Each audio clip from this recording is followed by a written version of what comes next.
All right. It is Sunday, January 21st, 2024, and it is our Q&A. I'd like to say weekly Q&A. I took a couple of weeks off for the holidays and for some travel and my birthday and what have you. But it's time to get back on the horse here and start answering your questions. We've got 10 really good questions that came in that we could touch on this week. And please watch till the end because I will be picking a winner out of my Tupperware here.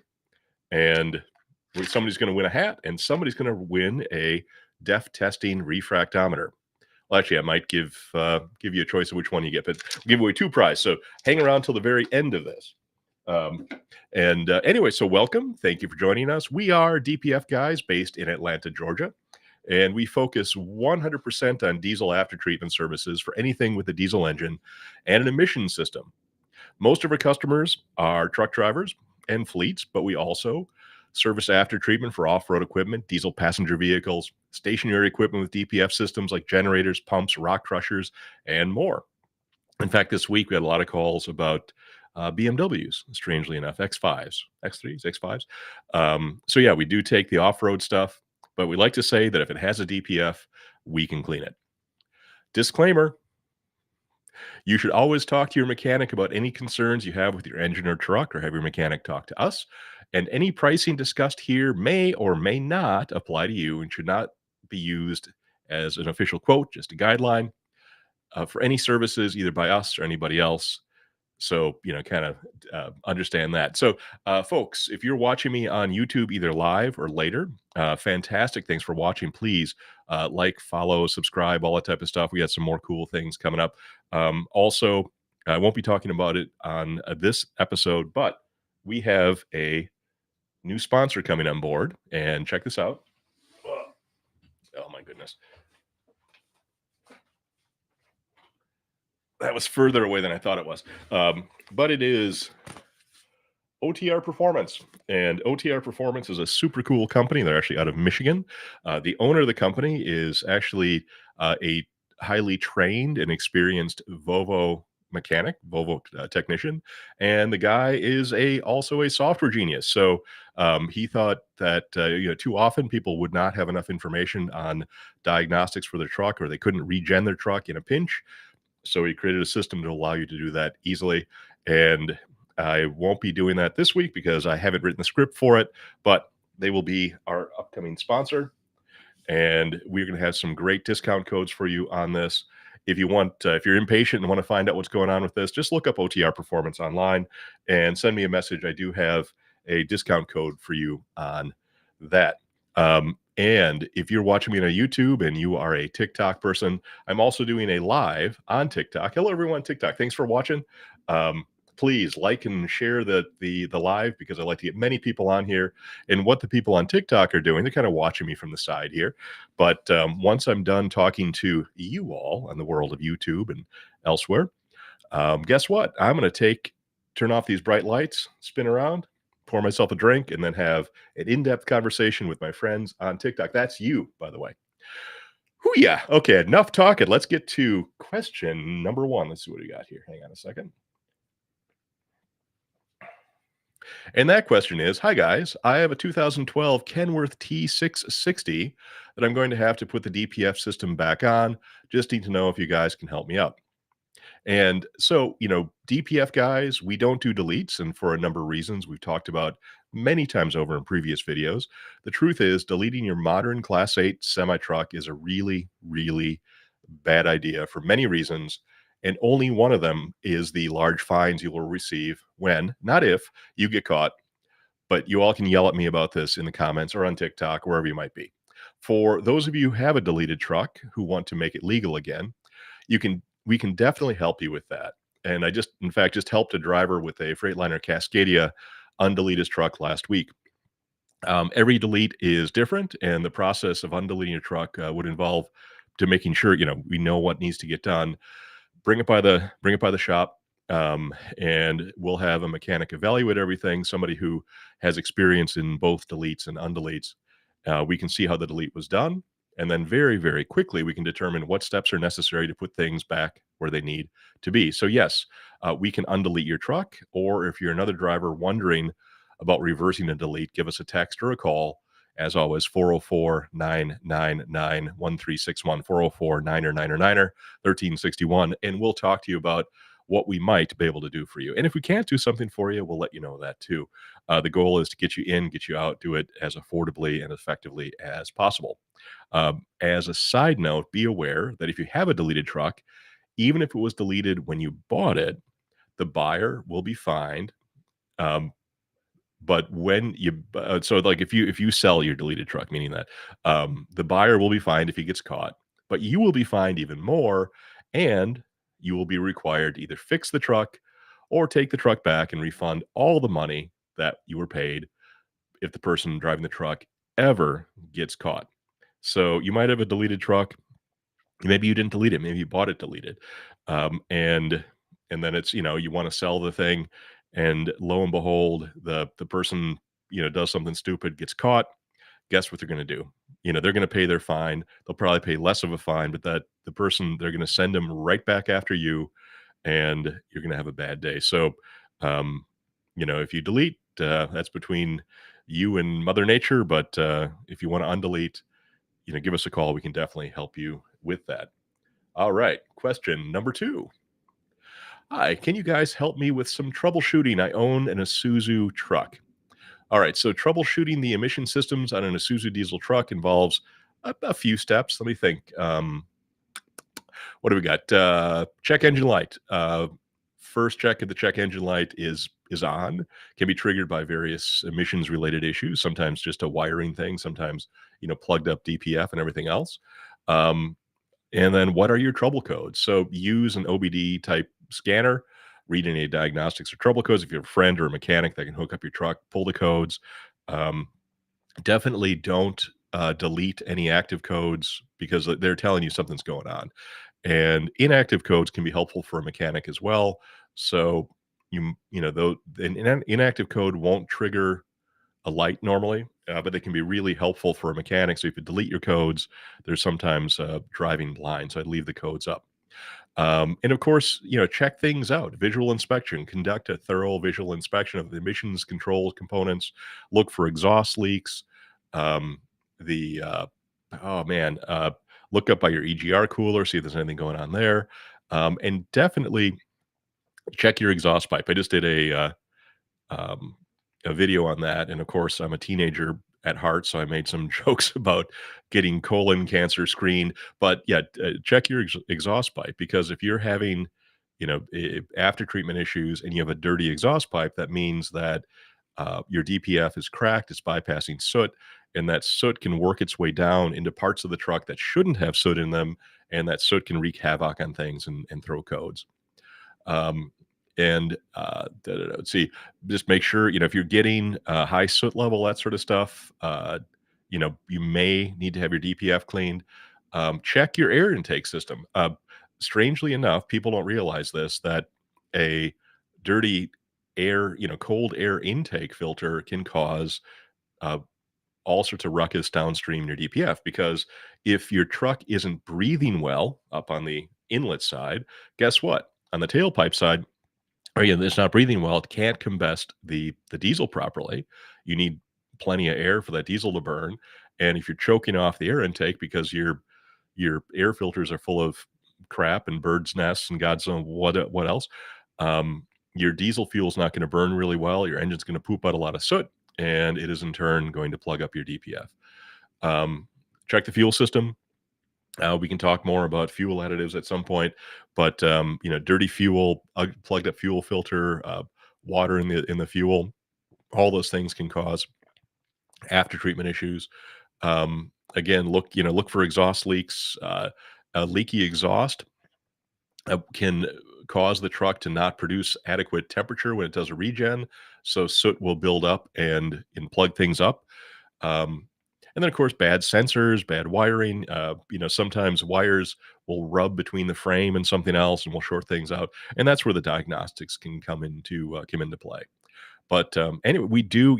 Our shop is right by a really large farmers market with a lot of produce and many box trucks. A lot of Isuzus running around, and they generally clean up pretty well. It's a good, solid truck.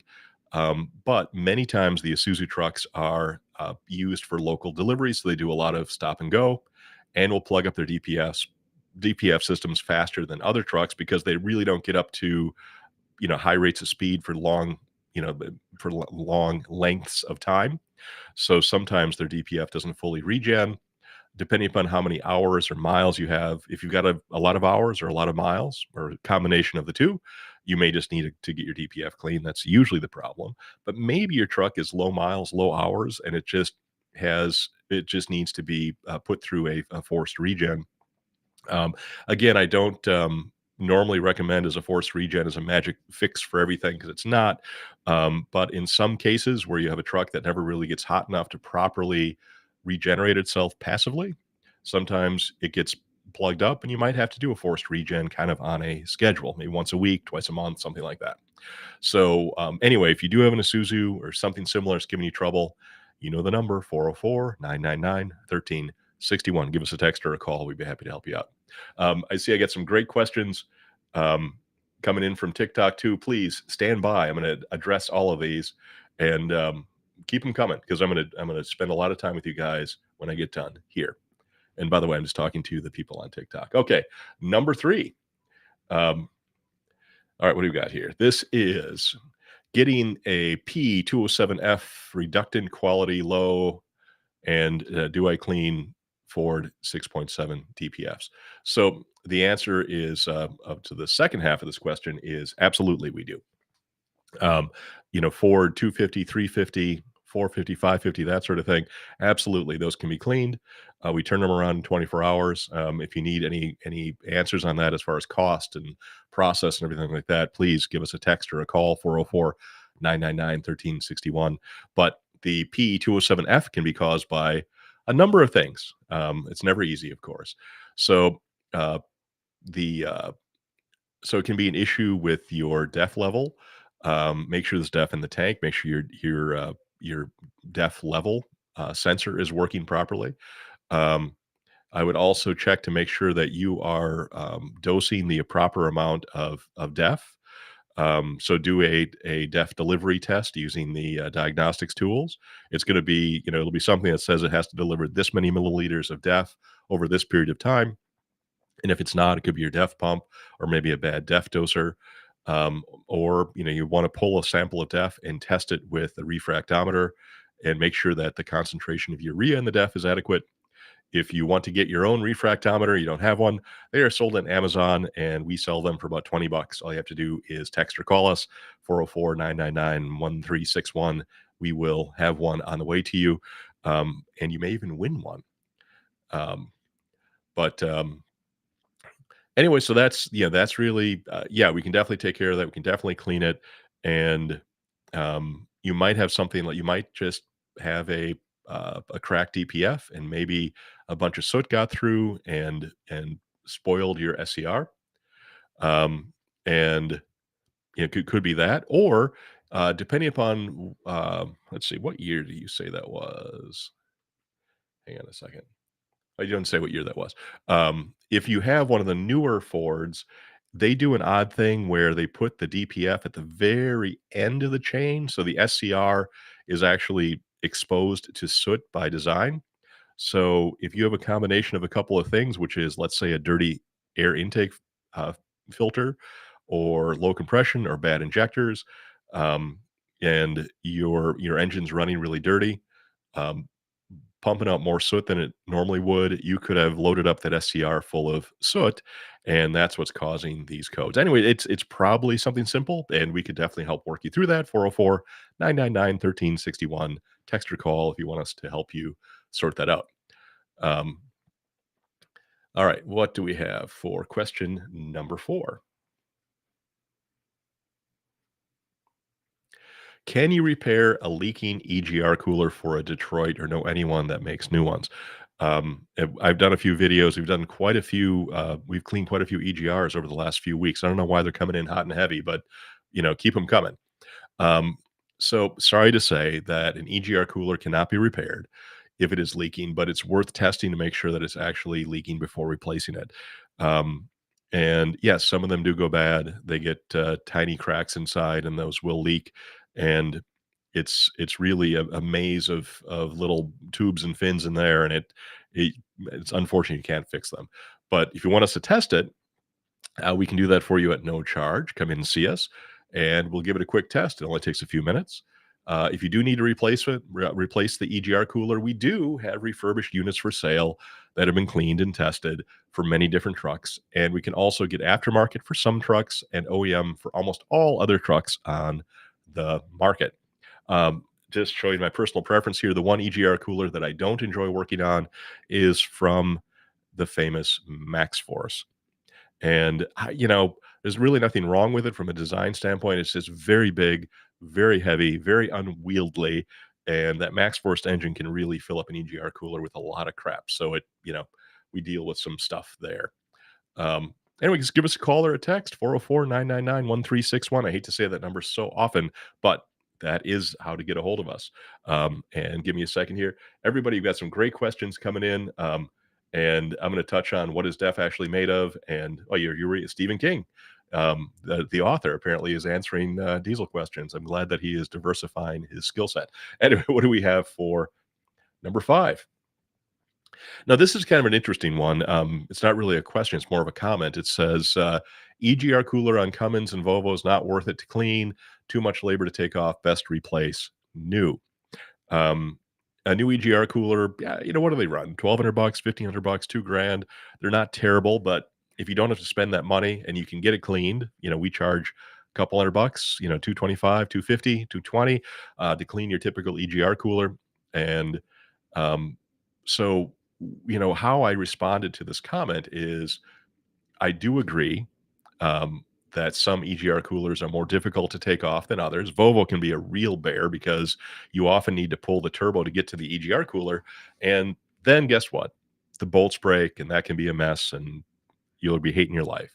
So I always tell people, unless they're getting EGR codes, leave them on because they can be a lot of work to take off. So Volvos can be a pain. Mac Volvo, some of them are really a pain. So you have to take more of the engine apart than you would on others. Other coolers aren't that bad to remove, but whether you replace or clean and reinstall the cooler, you still have to invest the labor to remove it. So I'm not entirely sure what difference the labor makes. Yes, I agree that if you were to put a bad cooler back and had to remove it a second time, that would be a waste. And you know, you should just put a new one on to start with. But we test everything, so we would be putting a clean EGR cooler back on that was in good condition. And if we found out the EGR cooler was bad at any point during the cleaning process, we wouldn't charge you for the cleaning, anyway. So we might charge you $50 just for all the labor, but we won't charge you for the cleaning unless we can clean it.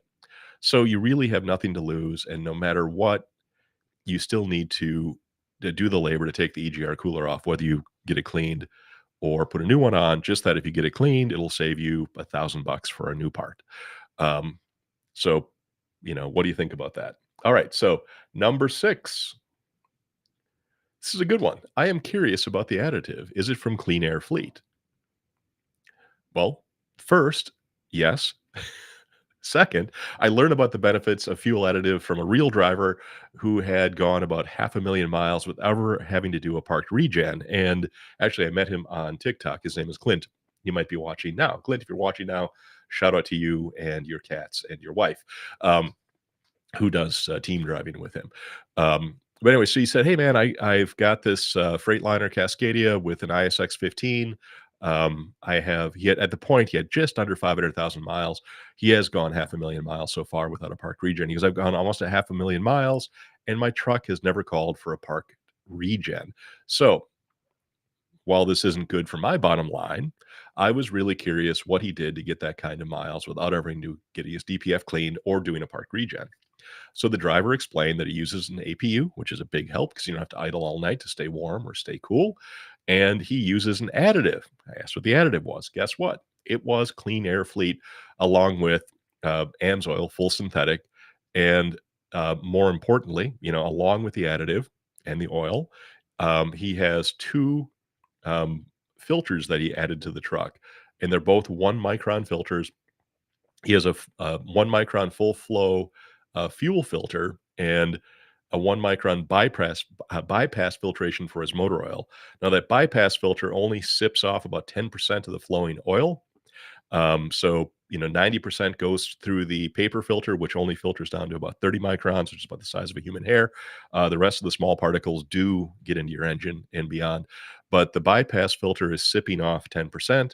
And what that works out to is about every hour you're filtering 100% of all your oil through a 1 micron filter 3 times on average, depending on the amount of fuel or amount of oil and that sort of stuff.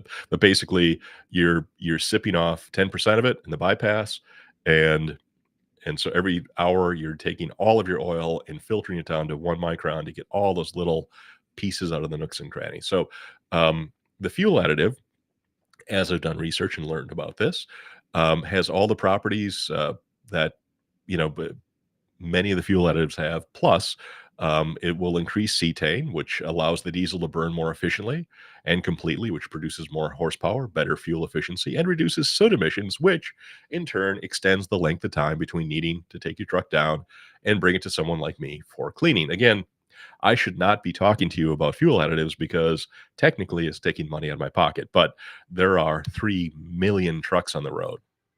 So if you only come see me once every 4 years versus once every 2 years, that's great. I want to keep that truck rolling. Um, and so what else? So I got it has anti-gelling components, which is really important for cold weather, especially in situations where you may fill up where it is warm, where there aren't anti-gelling ingredients in your fuel, but then you drive north and you gel up, and that's a pain in the ass. So, and of course, with the cold weather we're having now, we all know what how important anti-gelling is. Um, but there's also one of the things that Clean Air Fleet does that the others don't or don't do as efficiently is break down a compound I just learned about called asphaltene. And asphaltene is in almost everybody's diesel tank. It's what causes your diesel fuel to look black. People will often say that it's uh, a biofilm, it's an algae or something like that, but it's not. Oh, by the way, another thing that the additive does is will disperse water. And guess what? You cannot have algae in your fuel if you don't have high amounts of water in your fuel as well, because the algae needs the water. So um, it can be, a little bit of both that works in there. So anyway, so more about asphaltene.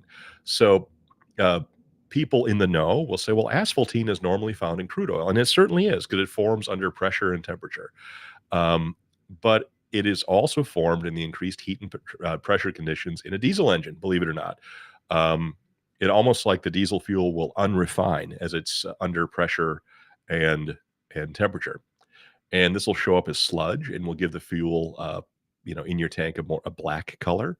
Um, and the fact is there is more than one decent additive on the market, but what we've found is Clean Air Fleet additive addresses multiple issues effectively in one product, and the cost per treated gallon is very reasonable. And I also like Clean Air Fleet because it's more than just an additive when you use the entire system, which would include oil and fuel filtration. So the Clean Air Fleet solution is more than just sauce in a bottle.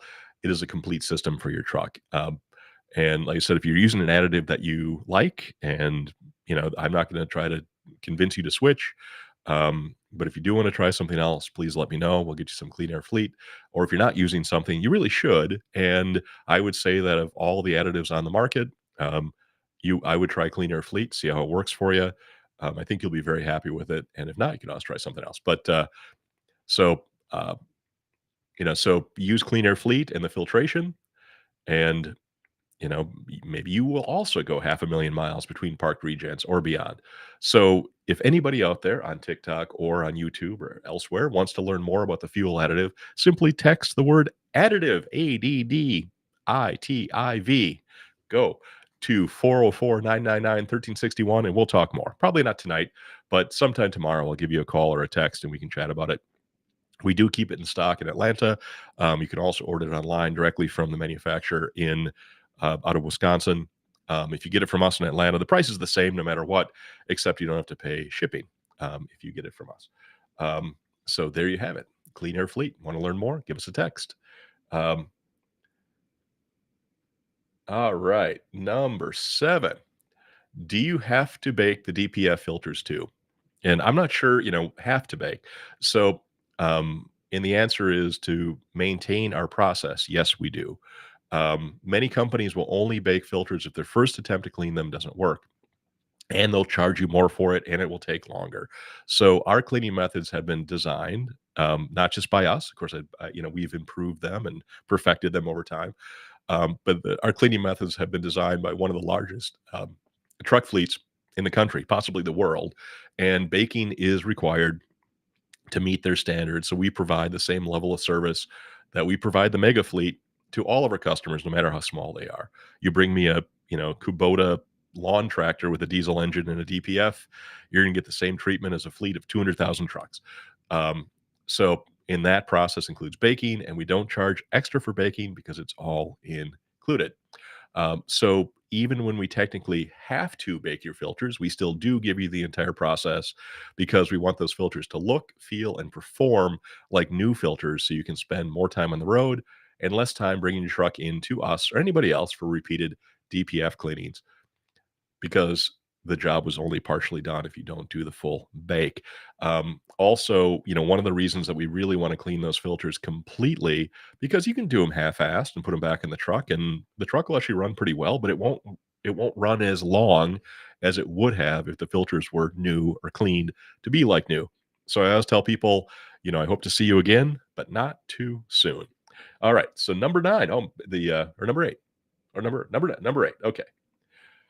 This is a good one. How do you know when the EGR cooler gets plugged up? So it's basically common causes of the P2457 code. You're going to get a code when the EGR cooler is blocked. It's going to have, it's something, a leak or restriction and a faulty EGR temperature sensor and a restricted charge air cooler. I mean, something like that. And so there are some people like myself. Recommend cleaning the EGR cooler when you clean. Well, some people will clean the EGR cooler when they clean the DPF. Now, depending upon what truck you have, again, if it's going to be a big job to pull that EGR cooler and you're not getting any codes, don't bother with it. That's, again, in my opinion.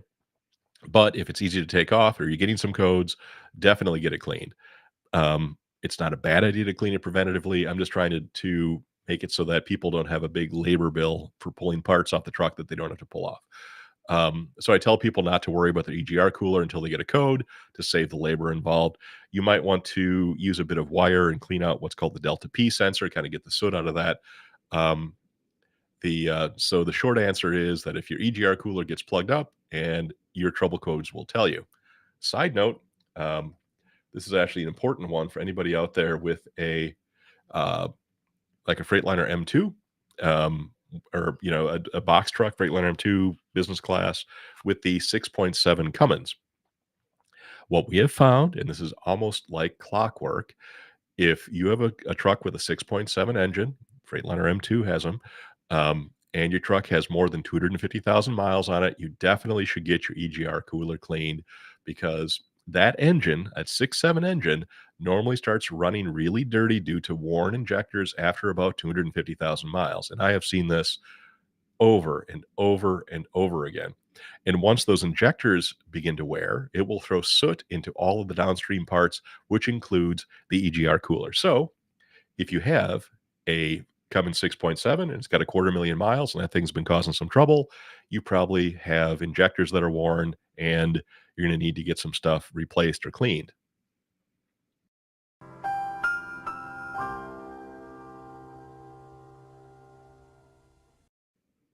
The more you know. Number 9. All right, what do we got for number 9 here? Let's take a look here. Number 9, number 9. This is a good one. After cleaning the EGR coolers, do you pressure test them? And it says always had them leak once the soot was cleaned out. And I would assume that this guy, I wonder what type of trucks he works on. That sounds like a 6.7 thing. So the answer to this question is yes. We do pressure test every EGR cooler after we clean them, but also we pressure test them before we clean them and compare the results. So if we find an EGR cooler is leaking prior to cleaning, I want to let the customer know as quickly as possible so that they can make arrangements to replace it. And it also means we don't have to spend time cleaning a filter or cleaning, not a filter, an EGR cooler. That's going to be bad anyway.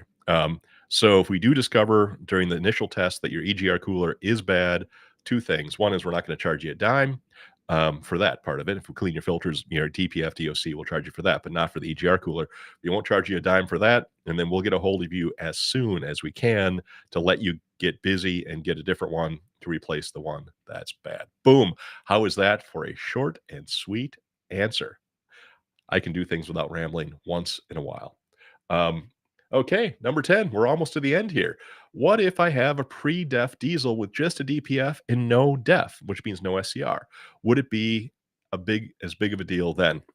Now, this question came in again on TikTok. I'm posting videos on TikTok more than I do on YouTube because it's easier and more fun, as the people on TikTok would know. Um, and I hope you guys hang around because I'm going to be talking to you in just a few minutes here. So hang tight. And those of you who are watching on YouTube live, that would be, or Facebook or wherever I happen to be, jump over to TikTok because I'm going to dig into some of these things. I'm going to get in the weeds and we're going to get busy for like the next hour. So, if you want to keep this conversation going, jump over to TikTok. Look for DPF guys. All right. So, I promised a long time ago that I would just not lie about this stuff. And I need to be honest with you when someone asks me this question. So, if your truck uses DEF, which is the juice you pour in the DEF tank, that means it has an SCR. There's a component that the DEF works with, and it's called the selective catalytic reducer. It's the third canister in your chain. DOC is first, DPF is second, SCR is third, except for some unusual designs on some newer light duty trucks. But we'll talk about that some other time. If you want to learn more about light or medium duty trucks and their after treatment, let me know. I'll do a special Q&A just for light medium duty. Anyway, if your DPF is cracked and is letting soot through and your truck does use DEF, the soot will build up in your SCR over time and cause your truck to throw codes and derate. And hold on a second here. I'm going to click on this. I'm going to get something special ready for you. And derate due to issues of the SCR, in the SCR called poisoning, which is when your SCR gets contaminated with soot. So you have, so your truck does have DEF, which means it has an SCR. The video I had showed you not to clean the DPF with a pressure washer because it'll just tear it up and basically make small holes in it that'll let the soot through. So then the question I was asked is basically, well, what if I have a truck without DEF and I use a pressure washer on my DPF? Is that going to be okay? Technically, no, but I told you I wasn't going to lie to you. So let's tell the truth about this. So if you don't have DEF, that means you don't have an SCR to worry about.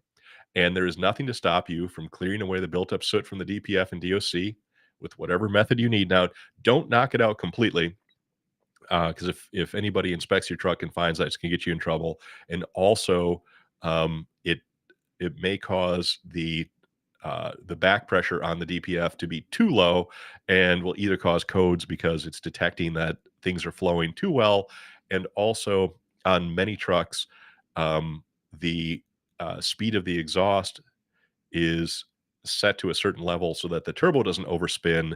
And if you completely knock this thing out, your exhaust will be flying out the truck too fast, overspin your turbo, blow your turbo up, cause a nuisance. So anyway, so my point is, if you do have a cracked DPF but you don't have DEF, you could literally put it back together and you would be fine. So now understand that this is technically not legal because your truck is passing soot in the environment. So you're not emissions compliant. You won't pass emissions if they do emissions, but you didn't actively bypass, defeat, or delete your system.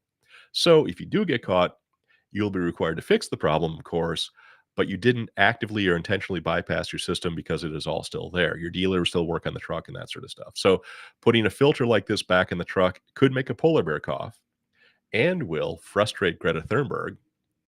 Dare you? But other than that, your truck will run fine. It's entirely up to you. Man, I like that. Dare you? She is passionate. But if you do want to remain 100% legal and environmentally friendly, we do sell replacement DPFs for almost every truck in the market, so we can help you regardless of what you decide to do. And that is number 10. So let me jump over here. I'm going to pop my number on the screen so you know how to get a hold of me. 404-999-1361. Send me a text anytime. I'll get back to you as soon as I can. I'm, even if it's 10 o'clock at night and I happen to be up and at 'em and feel chatty, I'll definitely respond to you. But otherwise, you might need to wait till the morning. But so your questions, my answers. Thank you everybody for watching. And then please leave your questions in the comments below or on the side. If you want to continue the conversation, please jump over to TikTok. TikTok people, I'll be with you in about 30 seconds. And I'll be back. I'll answer your questions. And I'll be back here hopefully next week to answer more of your questions. And remember to subscribe to the DPF Guys YouTube channel, like our Facebook page, find us on TikTok, and if you're the corporate type, look for me, James Wendt from DPF Guys, or look for DPF Guys on LinkedIn and send me a connection request or join our company page. Thanks for watching and see you next week.